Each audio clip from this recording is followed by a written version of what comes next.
Hi, I'm ThriceRisen. Hey, I'm Raf.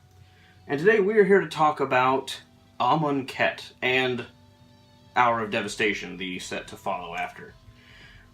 They've been spoiled recently. We haven't really seen a whole lot of information from it. We know without much doubt that there's going to be some involvement with Nicol Bolas. But the question is, what?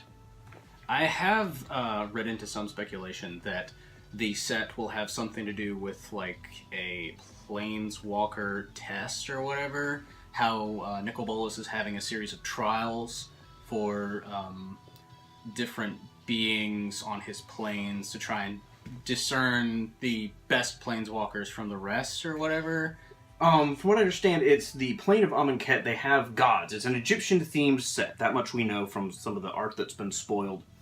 And their culture appears to revolve around these trials, where you prove yourself worthy of entering the afterlife, yeah. I think is what it is, but it looks like maybe Nicol Bolas has hijacked these trials, because we see in the artwork that's been spoiled, we see monuments with his horns in the background, so they're obviously building edifices to Nicol Bolas. Exactly. And, which leads into what you said about there being like a trials with the afterlife and whatnot, which leads into another really big hype train for me, is I'm hoping there will be a zombie tribal for this set, because mummies and pharaohs and liches and all that good stuff. Vengeful Pharaoh reprint, maybe? Oh, maybe. But as you were saying... no, just... It looks like there's going to be... obviously, there's a heavy Egyptian theme. There's going to be these trials. And now that we have some of the spoils from Aether Revolt, there is a card that expressly mentions when you cast a Bolas Planeswalker. So we know there's either going to be one in Aether Revolt, which I don't find too likely. Right. Or more likely, there's going to be a Bolas Planeswalker in Amonkhet. And fun flavor, the card in question that has to do with Bolas Planeswalkers, it allows the pre-existing Bolas Planeswalker to ult a turn ahead of schedule. So it's already a very powerful card if you're running any kind of Planeswalker deck that uses the original Nicol Bolas. And I think the card that you're talking about, I can't remember the name exactly. It's Dark Intimations, I think is what it's called? Dark Intimations. It's basically a mini Cruel Ultimatum. Mm-hmm. If you guys know what that card does, it's one of the many... There were like 5 different ultimatums from the first Shards of Alara set. Cruel Ultimatum being perhaps one of the meanest. The cruelest. The cruelest. Yeah. So Raf is right. It's a mini ultimatum, and it has the added ability of whenever you cast a Bolas Planeswalker card, you can exile Dark Intimations from the graveyard, and that Planeswalker comes in with an additional loyalty counter on it, which is what lets the original Bolas activate his ultimate ability and turn ahead of schedule. And I would assume, this is another thing I want to talk about, do you think they're going to make a different Nicol Bolas, or they're going to bring back the original Nicol Bolas as a Planeswalker card? Honestly, with all the new Planeswalkers coming out, all the different like varieties, versions of the past Planeswalkers that you have, because now they've come out with a Planeswalker every single set, more or less. I mean, how many Ajani's and Gideons do we have now? I mean, enough. But chances are we're probably going to get another Nicol Bolas, guys. Like, I'm just hoping that this new Nicol Bolas is different from the rest somehow. More along the lines of, previous incarnations of Nicol Bolas were not along the lines of control. They were more along the lines of, no, you don't get to have fun. And I'm hoping that the new Nicol Bolas will be more along the lines of control, because he's Grixis, But that's my speculation. And if there is a new Nicol Bolas card, which I'm leaning in that direction as well, they could... The problem with Nicol Bolas as a Planeswalker is the pre-existing Nicol Bolas Planeswalker card so perfectly captures who Nicol Bolas is that and they've printed it, correct me if I'm wrong, but I think it's been reprinted once or twice. Not in Standard, but in other sets. I could be wrong on that. I might just be talking out of my head. But the card is very iconic to his character. And so it's like, what would they do with if they do a reprint or a rehashing, if you will, of the Nick Bolas card. And it definitely, in order for Dark Intimation to have value, I would say the new card, whatever it is, whatever form it takes, would have to be able to benefit from the Dark Intimations in the same way that the original does. Because the Dark Intimations isn't worth that ability if it doesn't meaningfully alter how that Planeswalker interacts with the battlefield. What I'm walking towards in that meandering of words is the new Bolas Planeswalker will have to be able to activate its ultimate ability a turn early with the Dark Intimations. Otherwise, the Dark Intimations, you'd have to cast several of them to hit that value. And the Dark Intimations is not a cheap card. It costs... It's either 5 or 6? It's either 5 or 6 mana, which means the new Bolas will probably be higher on your mana curve than that. Because why would you slow roll and hold back a Bolas card so that you cast your Intimations so that you can get more counters on it? I don't see that being a good design decision if they did that. Well, I mean, the new Bolas that comes out, he might actually be a little underwhelming to some people, because when we let's take a look back at the previous set, Shadows over Innistrad with Eldritch Moon. I know a lot of people weren't happy with the new Emrakul and how much of a power slide she went down with her new version. But, I mean, who knows? The new Bolas could be OP, like his previous incarnations. But from my purview, the new Bolas could go either way. Yeah. With how Wizards is basically, making their cards now and doing all their mechanics. Yeah, they've made... And the new Emrakul, side note, little rabbit trail there, is the old Emrakul was so powerful. So powerful that it's banned in multiple formats now. Or it's banned or restricted or hard to play in a lot of formats. Yeah. And the new Emrakul, it has a different flavor. It fits the flavor of the Innistrad manifestation a little better. I do agree with what you're saying. The Bolas, it could be hit or miss because Wizards has made some really good cards lately, and they've made some really questionable cards lately. Look no further than Ludwig, Necro Alchemist. Very questionable decision that a lot of people had negative reactions towards, including myself.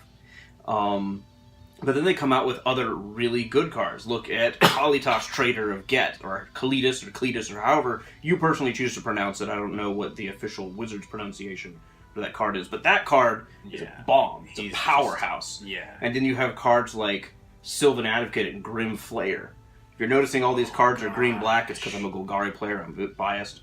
But you have other really good cards like I'd completely forgotten about Grim Flayer. The baby Tarmogoyf that just so much work it gets done.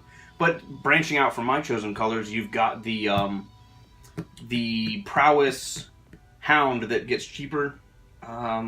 He's playing modern.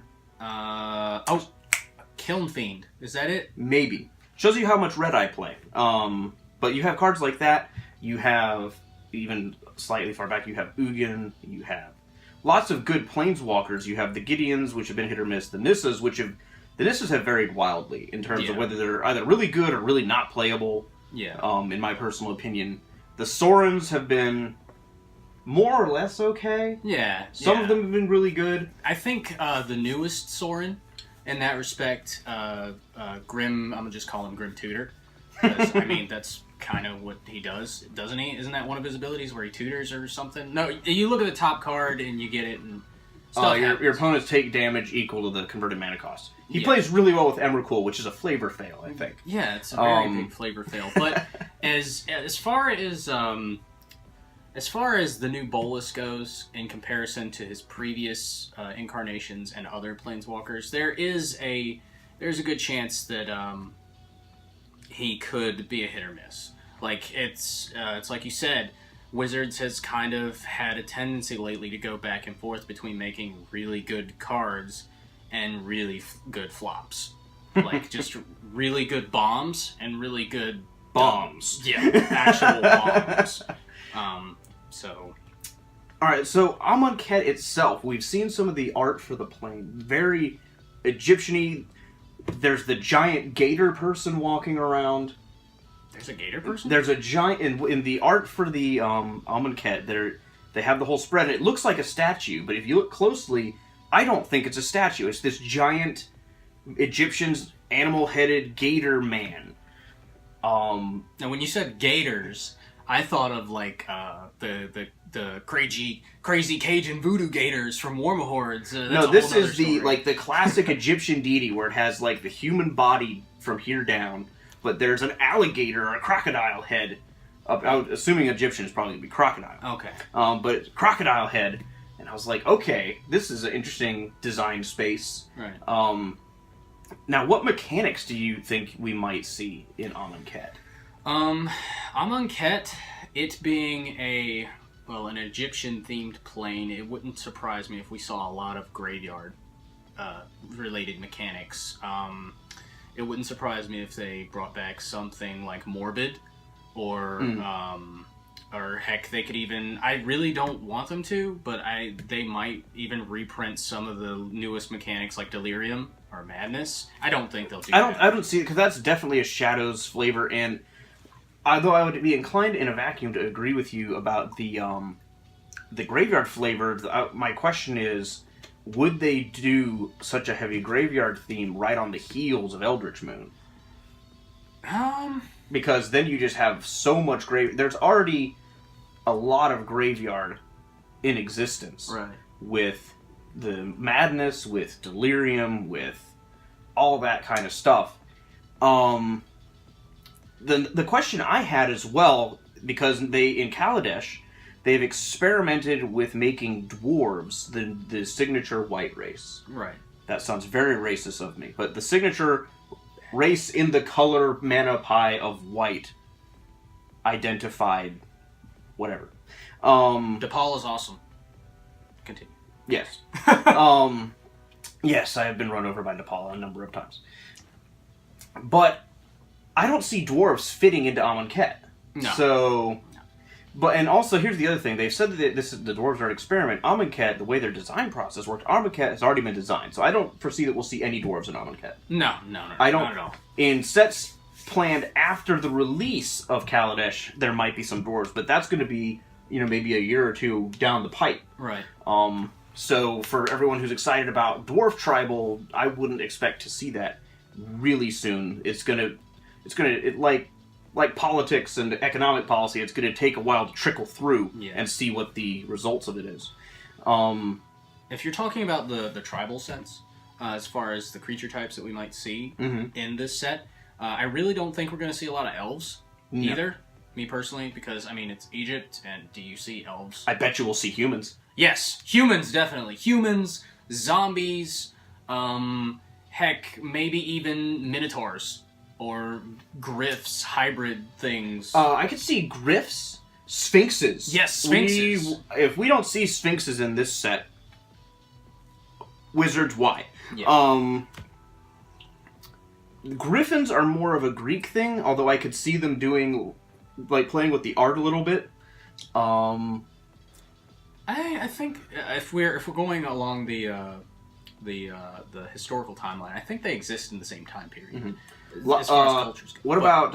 I expect the white race, if they're going to go more of the Egyptian route, I see an opportunity for them to use Leonin as their white thing, because Egyptians have their cat fetish, and Leonin are cat people. Yeah. Either that, or my wife and I were talking, either there's going to be Leonin, or there's not going to be, and we thought it would be rather amusing when a Johnny shows up, and they'd be like, "It's a cat! Person! We worship him!" Yeah, and probably maybe hounds, because Anubis. Snakes, hounds. lots of snakes. Maybe some Avens. I could see there being Avens, because you have Horus, you've got Ra, you've got just all the Egyptian gods, the Egyptian motifs. I get a very Abzan feel from Amonkhet, because as you can see, the cultural similarities between Abzan and Egypt.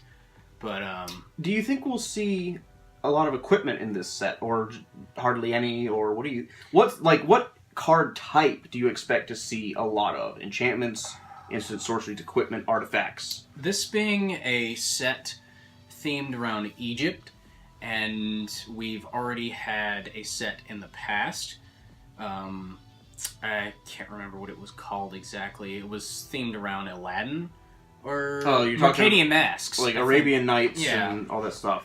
We've already, as far as looking back on previous sets and looking at the new coming Amonkhet, I could see there being a very heavy artifact, or land theme. Maybe not necessarily landfall, but lands that do things more than give you the colors you need. Like a pyramid land or things like... Another recursion land, another Volrath stronghold. Something along the lines of Emeria, perhaps? Yeah. The Emeria land.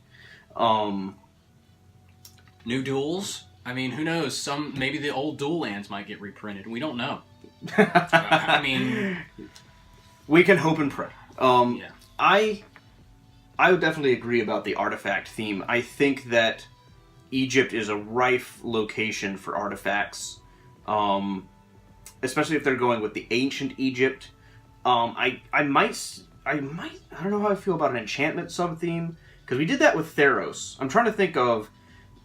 Amonkhet, I think, is in a weird position, because there's a lot of things that we would think would fit, but they've done them recently. They've done the graveyard thing with Shadows over Innistrad. They've done the artifact thing with Kaladesh, which is the set right before. Right. They've done the enchantment thing with Theros, which is a little while back. They've done a lot of stuff with that. Just trying to think through the previous sets, I don't foresee that there'll be a lot of dragons. No. I don't foresee that. If there will be dragons, they will probably be of the undead variety, because it's in Egypt. I'm just really hoping for undead stuff, and zombies, and liches, and because that's just fun. Graveyard shenanigans are fun. Yeah, I definitely see zombies as a design space that they could take advantage of.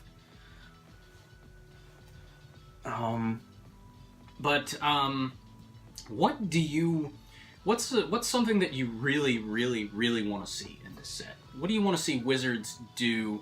Like, what kind of a cool mechanic do you think they should come up with in this set that we haven't seen in the past? Because we've seen, like I said, I'm really hoping for a lot of graveyard shenanigans. They could remake, like I said, they could remake a lot of the old mechanics, like Delirium or Morbid or whatever have you. Could we see any messing around with the Exile Zone? Could we see any messing around with your deck? Like, as far as mechanics go. I could see maybe Scry coming back a little more prevalently. I mean, there's already a lot of Scry because they've made an evergreen mechanic. It's a beloved mechanic. Yeah. I could see them maybe messing with Scry more. The Egyptian, like, religious rituals, their Book of the Dead, and stuff like that could come into play. There could definitely be, like, maybe even a legendary sub-theme, not on the grounds of Kamigawa, because that was a bit too skewed in that direction. But you have, there's so many, Egypt is rife with characters.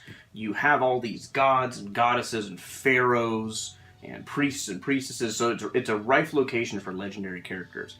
What I would like to see from Amonkhet, I'm just really kind of excited to see what happens, because I studied Egypt in high school. I did a book report on it, so I like a lot of know a decent amount of the culture of ancient Egypt specifically. I didn't really do too much into modern Egyptian. I don't think they're going to really do much in that direction either, because modern Egypt is very, very different from the ancient culture. But I'm just excited to see where the story's going, because they're setting up stuff to where there's... Obviously, we have this grand foreshadowing of Nicol Bolas. Yeah. And in the card art for one of the other cards, you clearly see Tezzeret. The card art, I think it's Battle at the Bridge. You have Tezzeret, and behind him is an open portal. And it's been confirmed that Tezzeret has taken Rashmi, who is the winner of the Inventors Fair, and she was experimenting with portals, and one of her conclusions, based upon her experimentation, was that there are other planes. She discovered this on her own through science. And this is taking me back to the old days of the Thran and of Urza, where we have non-planeswalkers able to cross planes, which is very, very interesting. And we have Bolas now, who's kind of hijacked Amonkhet from what we can discern. Mm-hmm. And Tezzeret is clearly working with him, and he's told the Gatewatch, this is bigger than any of us. So Bolas has a plan, and it involves these portals. And so maybe does he have an army that he's building on Amonkhet that he's going to spread across the multiverse and conquer that way? We know because in the past Bolas lived on Dominaria and was worshipped as a god for centuries. Right. So I have no doubt that Bolas has installed himself as some kind of deity on Amonkhet, because you have the statue of his horns, which is the type of thing they would only erect to commemorate their gods or their rulers. Right. So Bolas has probably installed himself as some kind of like high god, maybe in analogous to Ra. And we don't know exactly what happened to Tezzeret last we saw him on New Phyrexia. Myself, I don't know what happened during that time frame between Kaladesh, his reappearance, and what happened on New Phyrexia. I have no idea what happened. We could see that Tezzeret is working with Rashmi to try and develop portal technology so that he can basically, possibly, just speculating, that he could have built his own Phyrexian army, armada, whatever you have it, so he could send it at Bolas to try and free himself from the dragon, and then take over the multiverse himself. We don't know. Or conversely, we know that Tezzeret has worked for Bolas. Maybe Tezzeret has found some way to either control or influence or direct the Phyrexians for some ends. Because we know, what do we know about Bolas? He's influenced the release of the Eldrazi. Yes. That's clearly something that he engineered for some unknown purpose. He has clearly had something to do with what happened on Theros. Clearly. If you can see, that's me segueing. Okay. So, what I mean when I say that is you look at... this is actually going on someone else's speculation that I've heard them talk about, is how the events of Theros with Xenagos ascending to the form of godhood was perhaps an experiment that Bolas wanted to try on a different planeswalker to see what would happen before he tried ascending to that same godlyhood. As what you said on Amonkhet, where Bolas is basically viewed as a deity, which maybe he found a way to ascend to the level of godhood and keep his spark. Unlike Xenagos, maybe that was just an experiment. We don't know. It's just another form of speculation. And we know that Bolas, his primary goal has always been to regain the power he had before the Mending. For those of you who don't know, the Mending is an event that happened 100 years in the storyline before the current era, where planeswalkers used to be basically all-powerful gods, where they didn't age, they didn't really die, their bodies were just a projection of their spirit, they were just like a hologram around their soul, and they could do like anything. But then there was a series of catastrophes brought about by planeswalkers, by time travel, that started screwing with the multiverse. And a bunch of planeswalkers had to sacrifice their spark and their lives to repair these rifts. And they managed to stop the events that were tearing apart the multiverse, but it altered the nature of the multiverse ever so slightly. And it changed what it meant to have a planeswalker spark. They're now, as you see them in the stories now, they're mortal, they can be hurt, their minds can be corrupted in certain ways, like we saw with Jace versus Emrakul. Right. They are essentially very powerful mages still, but they're not the gods walking among us that they once were.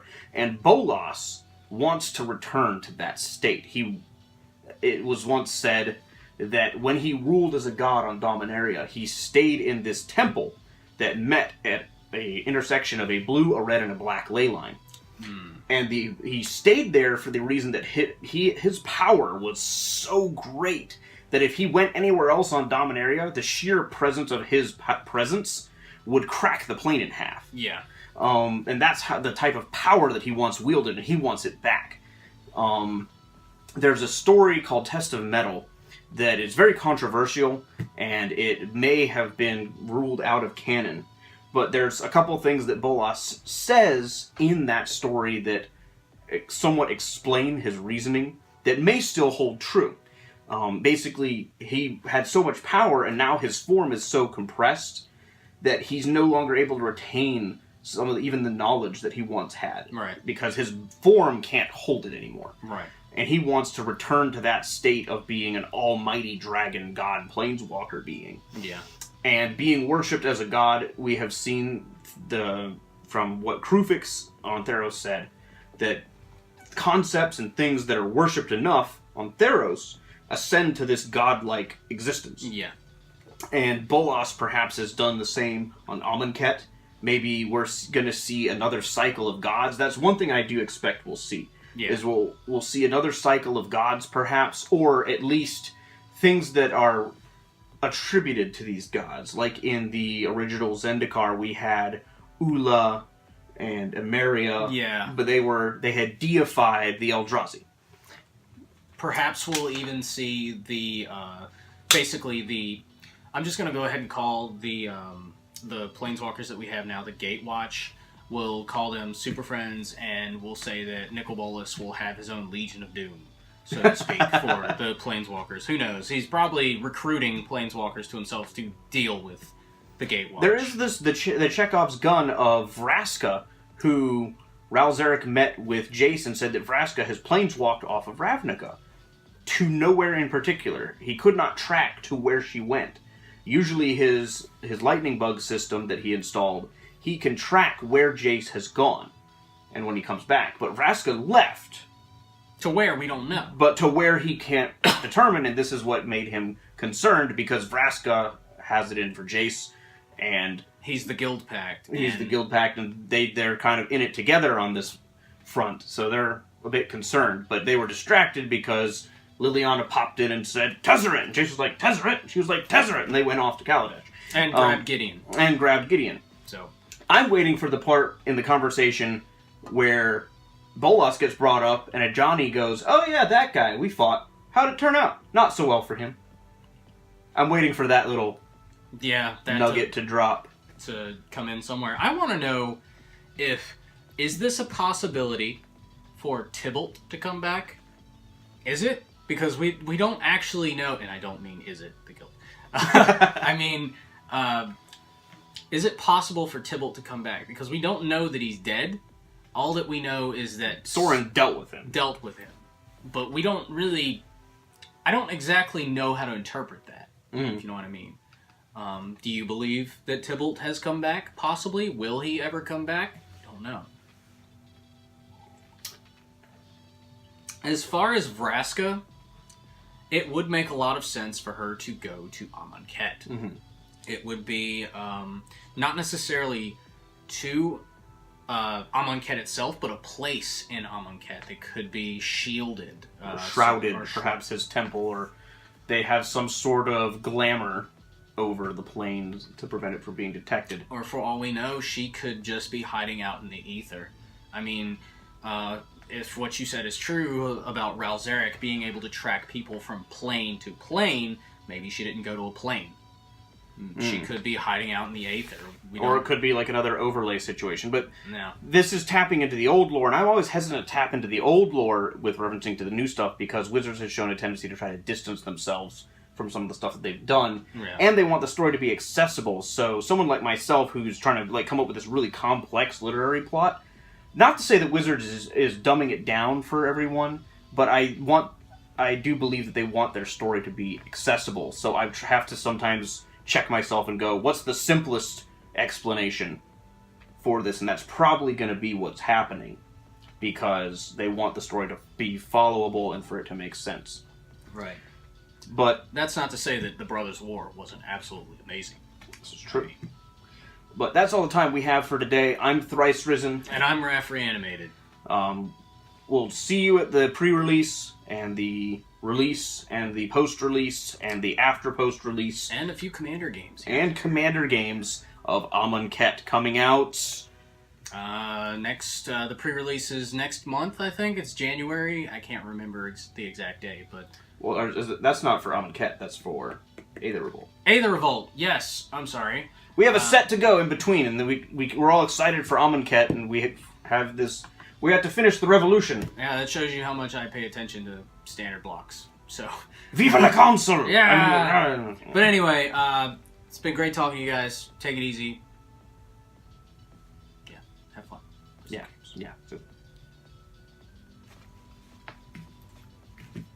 We're leaving. Yeah. You want to get some pizza? Yeah. Okay.